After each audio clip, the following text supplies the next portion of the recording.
Saya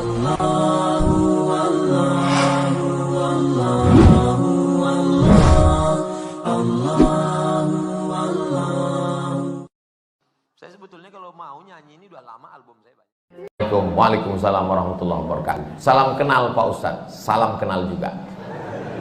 Saya dari Saudi Arabia. Ada orang sholat 60 tahun, tidak ada satupun sholatnya yang diterima, karena mereka tidak meluruskan ruku dan sujud. Ruku dan sujud yang bagaimana yang benar itu Pak Ustadz Somad? Irji ila salatika fa innaka lam tusalli. Ulangi salatmu karena salatmu tidak sah. Sahabat itu pun mengulangi salatnya. Irji ila salatika fa innaka lam tusalli. Ulangi salatmu karena salatmu tidak sah. Sahabat itu pun mengulangi salatnya. Irji ila salatika fa innaka lam tusalli. Ulangi salatmu karena salatmu tidak sah. Dia pun mengulangi salatnya. 3 kali dia ulang. Akhirnya setelah dia ulang 3 kali, gimana yang benar itu ya Rasulullah? Kata Nabi, hatta tatma'inna raki'an. Kalau kau ruku, rukuknya tumakninah. Makna tumakninah 2. Yang pertama, ada tempo tenggat waktunya. Seminim-minimnya ruku, 1 kali tasbih. Subhana rabbiyal azimi wa bihamdih. Walaupun 1, tapi dibaca itu ada tumakninahnya. Subhana rabbiyal azimi wa bihamdi. Kenapa orang sholat nggak ada tumakninahnya? Seperti pohon bambu di tepi sungai ditiup angin, karena nggak dibaca di mulut. Allah Akbar, Allahu Akbar, Allahu Akbar, Allahu Akbar, Allahu Akbar. Pas ditanya, kenapa kau sholat cepat betul? Maaf, nama saya Valentino Rossi, pembalap, pemuda berbadan gelap. Yang kedua, kenapa tidak ada tumakninah? Tidak benar rukuknya. Kalau diletakkan bejana di atas, tidak tumpah airnya. Diagak-agak demikian. Jangan terlalu tunduk ke bawah seperti kambing lapar dapat rumput. Jangan mendongak ke atas seperti kuda jantan melihat kuda betina, apalagi kuda liar. Maka dia harus diagak-agak, dikira-kira. Jadi makna tumakninah 2, gerakannya dan waktunya.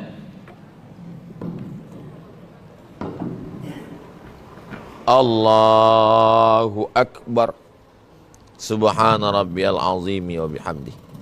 Subhana rabbiyal azim.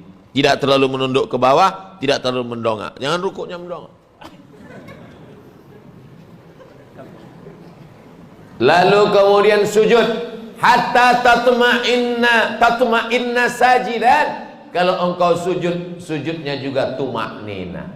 Ujung kaki 2, ujung lutut 2, tapak tangan 2, kening 1. Enggak ada orang keningnya 2. Menempel ke bawah. Ini kening. Apakah hidung juga wajib disentuhkan? Kening ke lantai wajib. Hidung mustahab, dianjurkan. Yang paling bagus hidung. Cuman beda kita dengan orang Arab. Orang Arab tuh nggak terlalu terpaksa, kena dia. Kita memang agak kita paksakan dia. Mohon maaf, yang pesek jangan tersinggung. Ini saya cerita tentang saya nih maksudnya. Jadi masalah hidung kena itu mustahab, dianjurkan. Bagaimana kalau orang pakai peci sampai keningnya tertutup? Ada orang pakai peci gitu. Makanya sebagian orang kadang kalau mau sholat dinaikkannya ke atas. Supaya menempel ke bawah. Afdalnya demikian. Bagaimana kalau ada orang keningnya tertutup? Maka sesungguhnya kain pada bagian tubuh yang menutupi tidak membatalkan sholat. Mana dalilnya?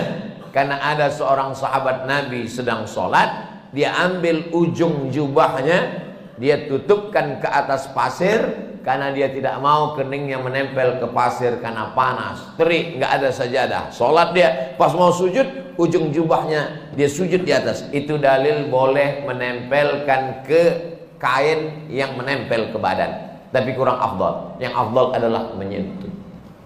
Begitu yang diajarkan Nabi.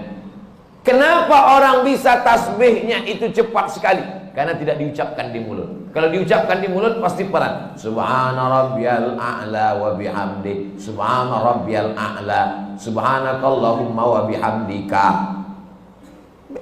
Tasbih kita pelan itu karena diucapkan. Subhanallah, subhanallah, subhanallah, subhanallah. Jadi kalau ada bapak ibu lihat ada orang cepat sekali, itu karena nggak diucapkan.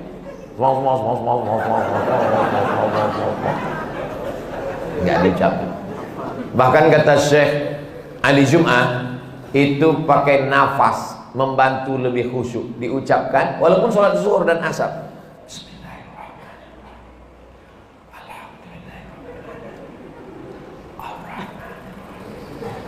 Pakai nafas dan diucapkan. Apakah Nabi itu kalau sholat mulutnya bergerak? Ditanya kepada sahabat Nabi namanya Khabbab ibnul Arth. Ya Khabbab, ya. Nabi itu kalau sholat mulutnya bergerak. Ya. Dari mana kamu tahu? Bittirabi lihiyatih. Aku lihat jenggot Nabi bergoyang. Kenapa jenggotnya bergoyang? Karena dagu dan rahangnya bergerak.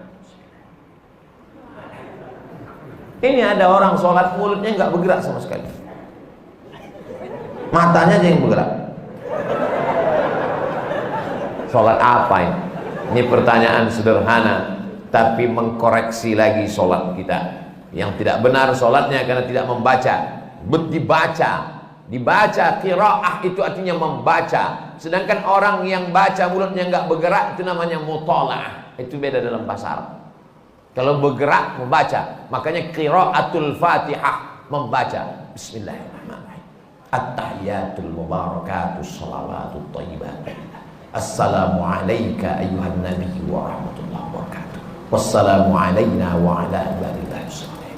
Asyhadu an la ilaha illallah wa asyhadu anna Muhammadar Rasulullah. Allahumma shalli ala sayyidina Muhammad wa ala ali sayyidina Muhammad. Sampai fil alamin innaka Hamidum Majid. Allahumma ighfir li ma qaddamtu wa ma akhartu wa ma asraftu wa ma a'lantu wa ma asraftu wa ma anta a'lamu bihi minni antal muqaddim wa antal muakhir. La ilaha illa anta subhanaka inni kuntu minadh dhalimin. Allahumma inni a'udzubika min 'adzabi jahannam wa min 'adzabil qabri wa min fitnatil mahya wal mamat wa min syarri fitnatil masiihid dajjal.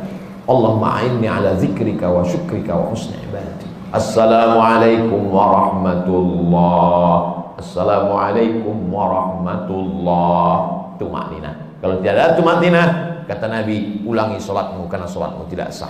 Mari kita jaga sholat kita lagi insyaallah. Jangan menjadi pencuri-pencuri sholat. Bagaimana pencuri sholat?